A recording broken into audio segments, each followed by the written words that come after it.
Ikaw na may utang, ikaw pa galit. Ikaw na ito hindi nagbayad ng utang dito sa OLA, ikaw pa may ganang magsumbong sa mga pulis.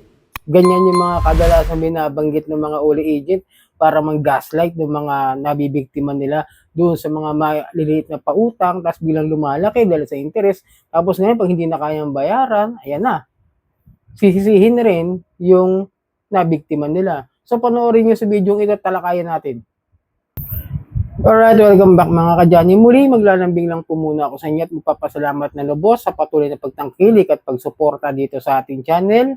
At kung nagustuhan nyo ang ating video ay pakilike na rin po. At tapos i-share nyo na rin para sa ibang mga biktima ng OLA. Tapos hit nyo yung notification bell para updated po kayo sa mga videos na ginagawa natin dito sa usapang OLA. At pakipollow na rin po ang aking mga social media account, yung Facebook, TikTok at itong aking YouTube. Tapos, ito na, simulan na natin kung ano yung tinutukoy ko doon sa intro natin, okay? So, ito kasi yung post na nakita ko doon sa isang OLA Victims Facebook page, no? Ito yung talagang hinahanap ko ng mga nakaraan pa, yung agent na ang sinisisi pa yung nagkaroon ng utang na hindi agad nakabayad, pagkatapos sasabihin na ikaw tong may utang, ikaw pa yung may ganang magreklamo. Ito sabi yan, no? Dahil nga siya ay nahaharas na may message siya na hindi maganda. Share ko lang, pakita ko lang yung buod, yung konteksto. Ito kasi sinabi ng OLA agent, kailangan pa ba may maabala dito sa utang mo bago kayo magbayad? Anong kailangan nyo na pera nung nag-loan kayo dito, binigay namin agad sa inyo. Ngayon na kailangan na ng kumpanya ang bayad mo, patatawagan namin sa higher department lahat ng information mo. Pag 3 PM wala pa bayad mo, ayun, syempre, mananakot na yan pag wala pa raw sa 3, 5, or something na kung ano yung oras na ibibigay nila na limitasyon. Then, nag-reply kasi siya Nag-reply kasi yung biktima. Sabi niya is, I'm already filed this with PNC and reported it to the cybercrime group for harassing and making my data privacy. I have my own attorney as well to discuss about this matter. Tell me what application is this? You keep harassing me and making my data privacy without telling me what application or company is this. All your number used this email already traced by the cybercrime group. I will settle this in court. Tama naman, meron siyang karapatan na isettle yan sa korte kung sakasakal merong reklamo talaga doon sa mga pang-aabusong ginagawa nito mga online lending app. And then sumugot, medyo mahaba kasi conversation na to. Dami mong alam, pambayad nga, wala ka pang pangkuha ng attorney. Medyo po lang, ito yung siguro tinutukoy niya. Dami mong alam, pambayad nga ng utang, tapos kukuha ka pa ng attorney. Ganun siguro yung point niya, di ba? And then, ayun nga, hinahamon nga niya ng settle sa korte. Sabi niya rito, yan, I wanted to settle this in a respectable manner. You guys let me know. Choice, since you had sent me multiple death threats and leaked my private info, I will pursue legal actions for the death threats. Thank you. Ang sagot naman ng agent is, wala kaming pake kahit sa pulis pang Kalawakan ka pa magsumbong.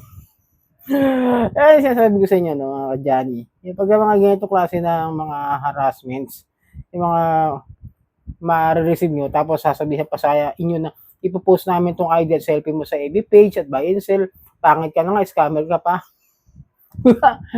At ito yung mga mostly ginagawa nila, no? They are gaslighting the client or the borrower. Nasasabihin na, ikaw na may utang, kapag galit, ikaw na tong hindi nagbayad, scammer ka, tapos ikaw pa yung mag-ganat, malakas sa loob na magsumbong dyan sa mga pulis, ikaw tong obligado na kailangan niya. Ang problema kasi talaga ito yung pinaglalaban ko noon pa, kung bakit na kahit na sabihin nyo, paulit-ulit ako pupunta kami sa PNP, sa anti-cybercrime, si IDG, and even the PAOK, di ba? Yung pinaglalaban natin dito is yung ginagawa ng maling pamamaraan ng paniningil. At hindi yung pagninegosyo nila ng pautang. Hindi po yung problema, walang problema sa pagpapanegosyo nila ng pautang. They have the registered license as long as they have the rights to operate, okay? Pero yung ginagawa nila, katulad nun, na ginagaslight na nagkaroon lang siguro ng maliit na problema, siguro na tapat ng due date, di nabayaran agad, ilang araw lang. Alam niyo naman, isang araw ka na madirect sa mga impaktong yan. Katakot-takot na text, messages, calls, threats, kung ano, pagbabantaan ka, di ba, sinabi naman niya, Nakita ko naman sa inyo kanya, pakita ko lang ulit, na ipopost daw sa Facebook, sa yung cellphone niya, sa buy and sell, tsaka yung sa kung ano pa, ba, meron pang, tignan mo, ad hominem pa yung binanggit. Pangit mo na, scammer ka pa. Di ba? Yan yung mga ginagawa nila, yung ginagaslight nila, yung mga nagkakaroon ng utang dito sa mga ula. Now, which is, para sa akin, yun yung nilalabanan natin doon. Kaya ito yung pansin ninyo, di ba? Ilang beses na kami, pero sabi ko sa inyo, hindi naman ako nawawala ng pag-asa na kahit napapagod, gumastos sa pag-report, still I will do the right thing for me na kung ano yung nararapat gawin para dito sa mga abusadong ulan na ito. Tapos pag hinahamon mo na legal settlement, ang isasagot sa'yo mura, isasagot sa'yo pambabastos, isasagot sa'yo pamamahiya, post ka sa Facebook, ay naman sabihin ko anong online company sila nabibilang o nagtatrabaho, di ba? Anong laban natin sa kanila? Paano natin reklamo ng ano yan? Alam nila kasi na mali yung pamamaraan nila ng paniningil, which is the pakikipagsagutan ng ganito is walang unprofessional yung kanilang pamamaraan. Iba, pwede mo naman kausapin, alam ma'am, ba't yan ang problema natin? Ano ba yung naging dahilan? Bakit kayo di nakakapagbayad agad, di ba? Ako kasi, sabi sa inyo, kung kinakausap naman ng maayos yung mga tao nagkakautang, pwede naman mapag-usapan yan in the other legal terms or legal settlement na pwede nyo ibigay doon sa mga kliyente nyo na hindi nakapagbayad agad. Para sa akin lang. Kung may pagkakataon na kausapin, kung hindi kaya talagang bayaran ng buo, ibigyan nyo ng karapatan o pagkakataon, chance. Yung borrower na makabuelo. Maaari may dahilan talaga, di ba? Hindi yung bibiglain nyo na 7 days. Tapos magugulat na lang kayo, after 1 day due date, may harassment na, tapos sa laki na ng interest na penalties. Dinoble nyo na yung utang ng tao. Tapos ganyan sasagot nyo. Ngayon pag sinasabihan nyo na ang kapal ng mukha nung nangutang dahil siya pa yung may ganang magreklamo, karapatan niya magreklamo kasi binabalasubas yun na yung tao, yung karapatan niya. Kita niyo naman yung reply, di ba? Pinakita naman sa inyo na maayos naman yung pakikipag-usap ng client doon sa agent. Di ba? In a proper way pa nga eh. Mas okay pang kausap dahil nga sabi nga niya, ayaw niya ibigay hanggang sa mapilitan siyang i-report na nga yung ginagawa ng mga harassments nitong mga uli agent na ito. Na which is talagang nilalabag nila yung mga rules and regulations, yung mga memo na unfair debt collection practices, yung mga data privacies, the debt shaming, di ba?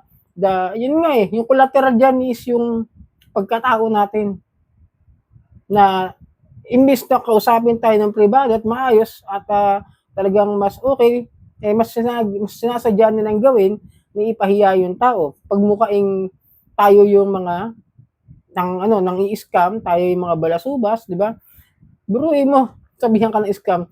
Samantalang yung pinahiram nyo, sabihin natin na nabayaran na niya the principal amount. Tapos sinisigan nyo na lang dyan, kadalasan dyan yung mga interest na lang eh. Na kung saan, syempre, pag lumagpas ng 1 araw, 2 araw, halos doble, babayaran, babalik niya yung principal naman, ibalik naman na, almost halos mahigit sa binayad. Ayun. Tinakot nyo, pinahiya nyo, pinost sa social media. Diba? Nililik nyo yung mga data information ng tao. Tapos kung saan nyo pinamimigay, yun sa mga online sugal, sa ibang lending company, tapos yung mag-o-offer, dahil iipitin na, gigipitin nyo na, di ba? Yun lang naman pinaglalaban natin dito. Kaya nga sabi ko sa inyo, kung sa mga sakasakali, kung ganito yung mga nararanasan nyo, stop making conversation through this kind of all agents. Tandaan nyo yan. Wag kayo makikipag-deal kung ganito kabastos yung mga all agent yan. Pwede nyo akong bayaran yan through their apps. Huwag na kayo mapag-usap. Kung magkano yung nakalagay doon, kung gusto nyo bayaran, yun na bayaran ninyo. Pero kung gusto nyo bayaran ng principal amount, it's all up to you.